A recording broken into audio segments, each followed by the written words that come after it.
E no vídeo dessa semana a gente vai falar sobre a problemática do filme 365 Dias e explicar por que aquela abordagem que a direção resolveu utilizar decididamente não se encaixa.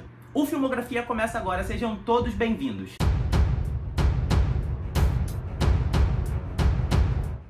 Olá pessoal, eu sou o Lucas trazendo um vídeo novo para vocês.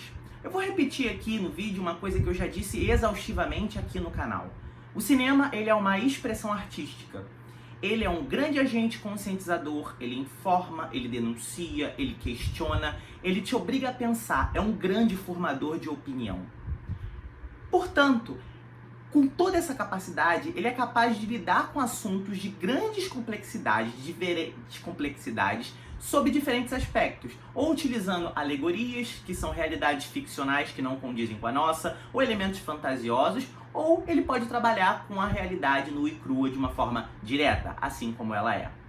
Lá em fevereiro, quando eu gravei o vídeo falando do filme O Homem Invisível, que foi protagonizado pela talentosíssima Elisabeth Moss, eu destaquei que existia um cuidado da direção do filme ao falar de um assunto tão delicado contra abuso feminino, abuso contra a mulher, violência doméstica, ainda que aplicado no contexto ficcional de um homem que tem a capacidade de ficar invisível através de um traje mecânico, mas sem nunca romantizar esse tipo de assunto. Tratou ele da forma como ele é, da forma dura como ele é. Sendo assim, mediante isso, não tem como eu dizer pra vocês que 365 Dias é um filme que decididamente não faz a mesma coisa. Não presta esse papel. Aliás, ele presta um desserviço. Na trama do filme, a jovem Laura é raptada pelo mafioso Máximo e ele dá a ela 365 dias, um ano, daí o nome do filme, para que se apaixone por ele. Vamos lá. Essa minúscula sinopse já expressa o absurdo que o roteiro está tentando te vender. Ela foi raptada, ela foi levada contra a vontade dela, ela não queria estar ali, levada por um homem que ela nunca viu na vida, que ela não conhece, que tem uma obsessão por ela, e ele coloca ela num cativeiro e dá a ela um ano para se apaixonar por ele. E ele diz que se ela em um ano não se apaixonar, ela tá livre para ir embora. É um absurdo. A sinopse é absurda.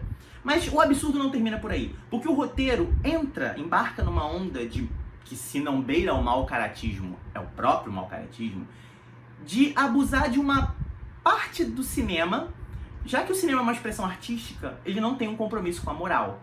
Ou seja, sabendo disso, tendo ciência disso, a direção do filme resolve pegar a régua moral, pegar essa linha de moralidade e empurrar pro telespectador. Ou seja, você decide se aquilo que você está vendo no filme é uma relação abusiva ou se é o início de um conto de fadas pervertido. Você decide. Leia-se, nós não estamos exibindo nenhum abuso, é você que está vendo isso. E ainda que temas como a Síndrome de Estocolmo, machismo estrutural, tráfico de mulheres, misoginia, entre outros, estejam presentes no filme e poderiam ter sido usados para criar discussão sobre, lembrando que, como eu disse, o cinema não tem a obrigação de se comprometer com esse tipo de coisa, mas já que o filme fez, por que não tratar eles de uma forma da forma correta, da forma responsável? Não, o que ele faz? Existe uma romantização de todos esses assuntos que é inaceitável. E eu não consigo entender, não passa pela minha cabeça, o porquê de fazer isso, de transformar esse tipo de coisa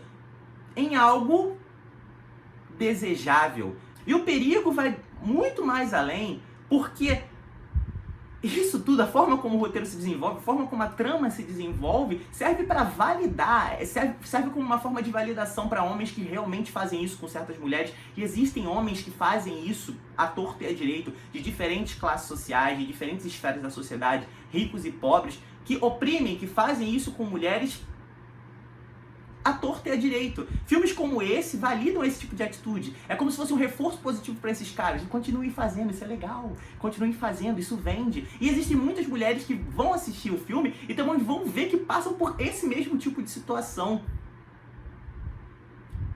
Não entra na minha cabeça, me desculpem, mas não entra. Aí você pergunta pra mim, tudo em 365 dias não presta? Não, eu estaria sendo mentiroso se eu dissesse que não presta. A coisa que mais me chama a atenção nesse filme é justamente a cenografia dele. Tudo que diz respeito à cenografia. As locações muito bonitas, na Cilícia, na Grécia, em vários pontos, em várias partes bonitas da Europa.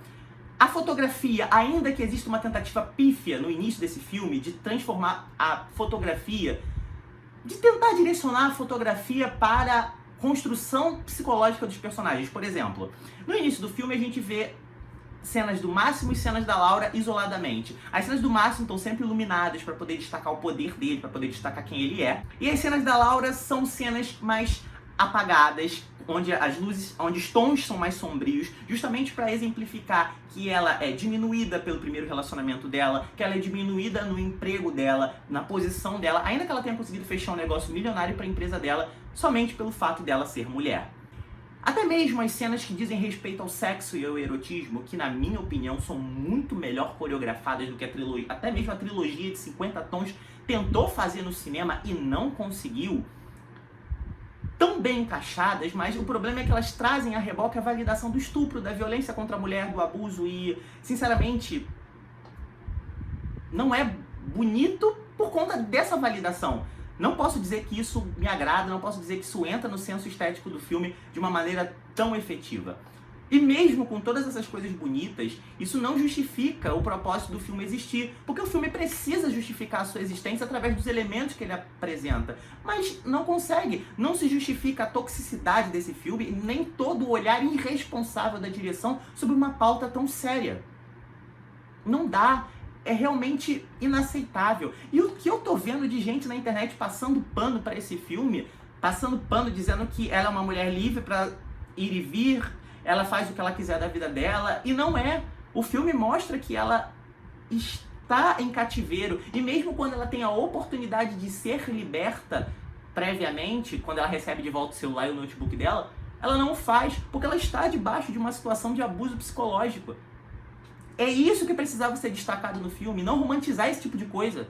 Ou seja, muitas pessoas estão passando pano pra esse tipo de coisa porque o cara é rico e porque o cara é bonito. Se fosse um cara pobre fazendo esse tipo de coisa, já tinham tacado fogo no estúdio, nos diretores, no roteirista. Gente, por favor, vamos ser coerentes.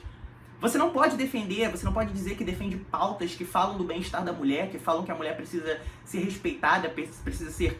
a integridade dela precisa ser respeitada, e ao mesmo tempo bater palma para filmes que validam abuso, que validam estupro, que validam esse tipo de coisa. Não dá, vocês precisam ser coerentes, vocês precisam decidir qual lado vocês querem defender. É para isso que o cinema serve, é para isso, para te conscientizar, mas ele também expõe a hipocrisia de muitos.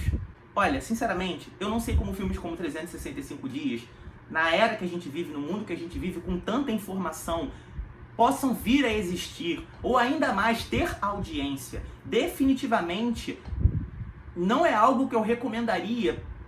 Não é um filme que eu recomendo. Eu tô trazendo a discussão porque ela é realmente problemática. Mas eu não recomendo esse filme pra ninguém. Existem filmes melhores que tratam do assunto principal, como Estocolmo, como abuso, e que fazem isso de uma maneira muito consciente. Mas você pode reparar que em toda a oportunidade que 365 Dias teve para construir algo relevante, ele não fez. Não existe nada de relevante nesse filme. Não existe nada que possa dizer que é uma discussão consciente. É meramente um filme para entreter, para você passar o tempo, são quase 2 horas para você passar o tempo, e você pode notar que não existe nada de relevante, principalmente pelo final desse filme, onde ele lança recurso, lança a mão de uma conclusão tão preguiçosa, somente para dizer, nós já extraímos tudo que podemos, nós já validamos tudo que nós podemos a respeito de abuso feminino, e agora nós estamos finalmente, vamos só terminar a história desse jeito porque já não interessa mais pra nós. 365 Dias realmente é um filme que eu não recomendo, que não é interessante pra mim, não é interessante pelo que ele proporciona, e ele pode servir de...